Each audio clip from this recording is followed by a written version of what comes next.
जमया नहीं जिन लोर न तकिया जमया नहीं बल्ले बल्ले खा लो। अस्सलाम वालेकुम नाज़रीन, मैं हूं आपका होस्ट विल्सन असगर।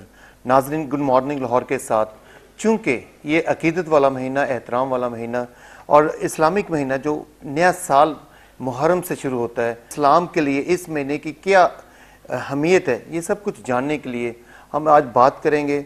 और इसकी अहमियत इसलिए क्यों बढ़ी कि इस महीने में किस तरीके से कुर्बानी हुई, यही हम डिस्कस करेंगे। और एक बात जो कहा जाता है कि इस्लाम ज़िंदा होता है हर करबला के बाद, इस पर रोशनी डालने के लिए मैंने आज जो मेहमान बुलाए उनसे बात करेंगे। सबसे पहले मैं उनका तारुफ करवाता हूँ। पहले हमारे साथ बैठे नौजवान, होनहार और उम्र में बहुत छोटे, लेकिन जब ये बात करेंगे, चूँकि ये मेरे पहले भी प्रोग्राम में आ चुके हैं, इसका जो टैलेंट है सर चढ़कर बोलता है और किस तरीके से छोटी सी एज में क्या कुछ ज़िंदगी में इसने हासिल किया, ये जानेंगे। उसी की ज़बानी हमज़ा आमर हाशमी, आपको वेलकम करते हैं अपने प्रोग्राम में। चूँकि आपने छोटी सी एज में फ़लसफ़ा ज़्यादा पेश करते हैं, ये हम आपसे पूछेंगे। पहले मैं जी हमज़ा, मैं आपकी तरफ आता हूँ, चूँकि मैंने आपसे बातें बड़ी बड़ी करनी है और सवाल भी मेरे बड़े बड़े हैं। आपकी उम्र के मुताबिक वो नहीं है। एक हमारे पास फ़िलासफ़र बैठा हो तो वो सवाल करते थे, बट आपसे वो मैंने करने, और मेरे नाज़रीन देखेंगे किस तरीके से ये बच्चा हमें जवाब देता है। पहले तो आप थोड़ी सी अपने ना हिस्ट्री ये बताएं, आपकी एज क्या है, कौन सी क्लास में पढ़ते हैं और स्टडी में आप कैसे हैं? बिस्मिल्लाहिर्रहमानिर्रहीम। सबसे पहले तो विल्सन साहब मैं आपका शुक्रिया अदा करूंगा और डीएम न्यूज़ का कि मुझे एक बार फिर से डीएम न्यूज़ में इनवाइट किया गया। DM digital? हाँ जी, डीएम डिजिटल में। वरना मैं तो ये समझा कि मेहरबान हो के बुला लो मुझे चाहे जिस वक्त, मैं गया वक्त भी नहीं जो लौट के आ भी ना सकूं। तो मैं तो आपके इधर ही रूबरू चश्म हूँ। दूसरी बात यह कि मेरा वही तारुफ कि मैं फर्स्ट ईयर का तालिब इल्म हूँ और दर अदब में भी दिलचस्पी रखता हूँ, शायरी भी करता हूँ, प्री मेडिकल में पढ़ता हूँ और गवर्नमेंट कॉलेज लाहौर में। और इसके अलावा मैंने तारीखी कॉलेज में, हाँ जी, तारीखी कॉलेज में। और मैं बचपन ही से यानी 8th क्लास से मैंने कॉलम लिखना शुरू किया जंग अखबार में। और नवाए वक्त में भी लिखता रहा, मेरी नज़में भी छपती रही। और आजकल आपको जहान पाकिस्तान से मुंसलिक हूँ मैं। तारीख में कई ऐसे लोगों की मिसालें मिलती हैं जिन्होंने अदब को भी आगे आगे चलते रहे और साथ साइंसेस भी हासिल करते रहे, साइंस के भी ये सारा हासिल करते रहे। लेकिन आप इसको किस तरीके से ये मैनेज करेंगे, बिकॉज स्टडी काफ़ी 18 घंटे स्टूडेंट्स पढ़ते हैं और दूसरे आजकल के जो स्टूडेंट्स हैं मोबाइल यूज़ कर रहे हैं, अदर एक्टिविटीज़ में है, नेगेटिविटी में भी जाते हैं। तो आपने ये कैसी लाइन चेंज कर ली? क्योंकि ये मिच्योर वो होता नहीं ना जहन, इसलिए डिट्रैक्ट हो जाते बच्चे।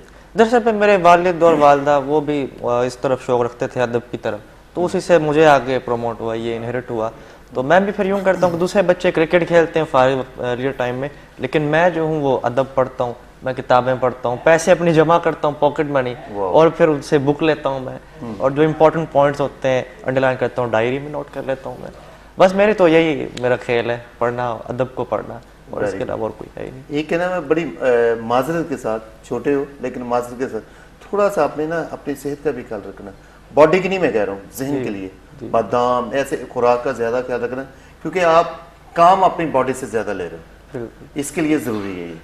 ठीक है हमज़ा, मैं आपसे ये पूछना चाहता हूँ, अब मैं आता हूँ असल मकसद के लिए जो मैंने आपको यहाँ पे इनवाइट किया था। इस्लाम में फ़लसफ़ा शहादत है क्या? सबसे पहले तो मैं इन अशार से आगाज़ करूँगा कि रस्म व महर वफ़ा की बात करें, रस्म व महर वफ़ा की बात करें, फिर किसी दिल रुबा की बात करें, गैसुओं के फसाने दोहराएं, अपने बख्ते रसा की बात करें। क्या वाह! देखें, कुरान हर साल फ़लसफ़ा शहादत को बयान किया जाता है, मुख्तलिफ ज़िक्रा करते हैं, उलमा करते हैं, लेकिन उसमें अफसानियत का ज़्यादा गलबा होता है, हक़ाइक़ को पस पुश डाला जाता है। तो इकबाल ने कहा, जब तारीख से हक़ाइक़ निकल जाएं तो अफसाने रह जाते हैं, और वो अफसाने कौम के लिए मर्ज़ुल मौत साबित होते हैं, ख्वाब गफलत में सुला देते हैं।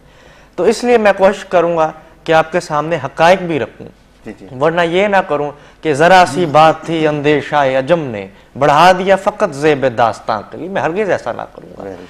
तो कुरान पाक अगर मुतालिया किया जाए तो पूरे कुरान पाक में मक़तूल फ़ी सबीलिल्लाह के साथ शहीद का लफ्ज़ नहीं आया, ये सोचने की बात है। اب شہید کا مادہ کیا ہے جہاں سے لفظ نکلا ہے, اس کا روٹ ورڈ کیا ہے؟ وہ شہد ہے, شد بھی ہے. تو اس کے 4 بنیادی معنی ہے. ایک ہے موجود ہونا, جو موجود ہوگا وہ دیکھے گا بھی صحیح. دوسرا ہے گواہی دینا, قرآن پاک کا جتنا بھی فلسفہ شہادت گواہی کے گرد گھومتا ہے. تیسرا ہے نگران ہونا, اور چوتھا وہ مقتول فی سبیل اللہ, وہ میں آگے جا کے بتاتا ہوں. پہلے تو دیکھیے کہ قرآن پاک میں جو موجود ہونے کے معنوں میں آیا وہ آیا کہ ولید بن مغیرہ جو آپ صلی اللہ علیہ وسلم کا دشمن تھا, عدو تھا, تو اس کے بارے میں آیا کہ ولیدہ شہودہ, کہ اللہ تعالیٰ نے اس کی اولاد سامنے اسے رکھی, اس کی اولاد کی نعمت سے بہرہ مند کیا. ہوتا یہ تھا اس دور میں کہ اولاد جو ہوتی تھی کہیں دمشق چلی جاتی تھی معاش کے لیے, فکر معاش کے حوالے سے, کہیں بصرہ چلی جاتی تھی, کہیں روم, کوئی کہاں کوئی کہاں, لیکن اللہ تعالیٰ نے اسے اتنی نعمتیں دیں کہ اس کی اولاد اس کے روبروئے چشم تھی, لیکن پھر بھی وہ ناک شکر گزار تھا. تو یہاں شہید کا لفظ موجود کے معنوں میں آیا ہے. دوسرا ہے نگران کے معنوں میں.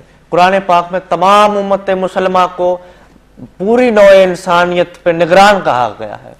شہید علی الناس, لوگوں پر نگران. یہ دیکھیے ولسن صاحب, یہ تھا اس امت کا مقام, اور آج یہ امت ہے کہ دوسری قومیں ان پر نگران ہے.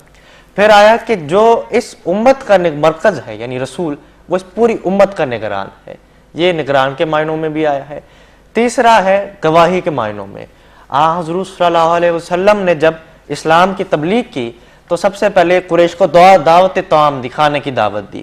تو جب انہوں نے کہا کہ میں تم میں سے ہی نبی آیا ہوں اور اللہ کا گواہ ہوں میں تم میں سے ہی, تو وہ پھر آئیں بادشاہیں کرتے ہوئے چلے گئے.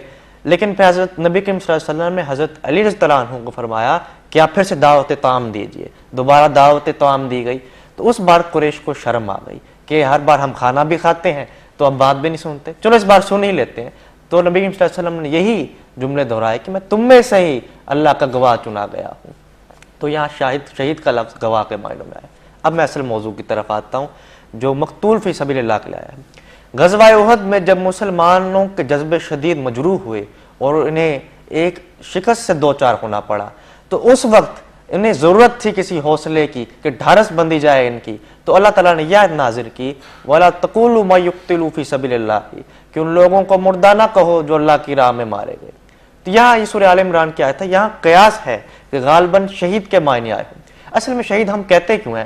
اب یہ بھی سنیے کہ اقبال نے کیا کہا. اقبال نے کہا مقام عاشقی دیگر, مقام بندگی دیگر. عاشقی کا درجہ کچھ اور ہے, بندگی کا درجہ کچھ اور ہے. زے نوری سجدہ میخواہی, اور تو نے یا اللہ فرشتوں کا تو یہ وصف رکھا ہے کہ انہوں نے سجدے کی حالت, سجدہ کر رہے ہیں تو سجدے کی حالت میں رہنا ہے, رکوع کر رہے ہیں تو رکوع کی حالت میں رہنا ہے, تسبیح کر رہے ہیں تو تسبیح کی حالت میں رہنا ہے. انہوں نے تو نہیں سر کٹوانا, انہوں نے تو نہیں اپنا لہو بہانا, لیکن زے خاکی سجدہ میخواہی, لیکن تو نے مجھے کیا شرف بخشا ہے. شہادت بر وجود کھگ زے خون دوستاں خواہی, کہ میں اپنے وجود سے اپنا سر کٹوا کر اپنے لہو سے تیری وحدانیت کی گواہی دوں کہ اشہد ان لا الہ الا اللہ و اشہد ان محمد رسول. تو یہ شہید کا علامہ اقبال انٹرپریٹیشن کی کہ شہید دراصل میں وہ ہے جو اللہ تعالیٰ کی وحدانیت کی اپنے لہو سے عملی گواہی دیتا ہے, اپنا لہو بہا کر. اور شہید کے لہو کی تاثیر کا یہ عالم ہوتا ہے کہ جس بے جان خاک پر وہ گرتا ہے تو اس کے ذرے ذرے میں حرکت پیدا ہو جاتی ہے, اور اس سے ہی جب نوجوان پود اگتی ہے تو پھر اس کے اندر بھی اپنے اسلاف جیسا ہی جذبہ کار فرما ہوتا ہے, وہ بھی اپنا سر کٹوانے کے لیے تیار ہوتی ہے, وہ بھی باطل کے سامنے سینہ سپر ہو جاتی ہے. تو یہ شہادت کے معنی تھے قرآن کے اعتبار سے. جی جی اوکے. تو حضرت حسین رضی اللہ عنہ انہوں نے جو شہادت کا اعلیٰ ترین مرتبہ حاصل کیا, اس کے پیچھے کیا فلسفہ تھا؟ دراصل پہ یہ تو خیر تیسرا مرحلہ آتا ہے. پہلا مرحلہ, دوسرا مرحلہ ہونا چاہیے اس کا خلفائے راشدین کی شہادت کے حوالے سے. چلو ہم یہاں سے سٹارٹ کر لیتے ہیں خلفائے راشدین. بالکل. دراصل میں آپ دیکھیں نبی کریم صلی اللہ علیہ وسلم نے جس طرح صحابہ کی تربیت کی تو ان کا تو پھر یہ وہ عالم ہوا کہ نقش توحید ہر دل پہ بٹھایا ہم نے, زیر خنجر بھی پیغام سنایا ہم نے.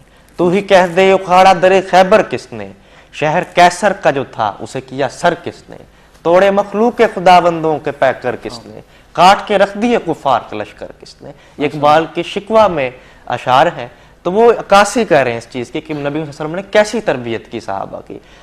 اب صاحب پہلا تو اس کا آتا ہے کہ غزوہ بدر میں 313 کی قلیل تعداد اور ہزاروں کے لشکر کے داغ کھٹے کر دیے, اینٹ سے اینٹ بجا دی ان کی. اس کے پیچھے کیا جذبہ کار فرما, یہی ذوق شہادت تھا. शहादत है मतलूब व मकसूद मोमिन, ना माल गनीमत न किश्वर कुशाई। यही जज्बा कार फरमा था। मोमिन की तो जिंदगी का मंतहा शहादत है। अब इसमें 313 के कैसे फतह हासिल कर गए, इसके पीछे भी एक ये है कि अज़ाइम का दारोमदार था इस पर। अज़ाइम पुख्ता हो तो इसका फतह और शिकस्त पे बहुत इन्हिसार होता है, अगर इन अज़ाइम पस्त हो तो शिकस्त से दो चार होना पड़ता है। गज़वा बदर के बाद गज़वा उहद का वाक़या पेश आया, जिसमें मुसलमानों की ज़रा सी कोताही की वजह से कुफ़ार ने रेशा दवानी करते हुए पीछे से ऊपर हमला कर दिया, तीरंदाजी की। तो उस वक्त जैसे मैं पहले बता चुका हूँ कि मुसलमानों के जो अज़ाइम थे वो मजरूह हुए, उनके जज्बे मजरूह हुए। तो इस सूरत में उन्हें ज़रूरत थी कि हौसला दिया जाए, उनकी हौसला शिकनी को ना कायम रखा जाए। तो इस सूरत में यही आयत नाजिल की गई